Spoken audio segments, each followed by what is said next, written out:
siya. Flight attendant. Tapos na po ako mag-aral.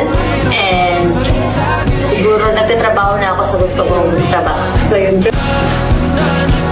Reading, and yung course kong gusto ko rin is flight attendant.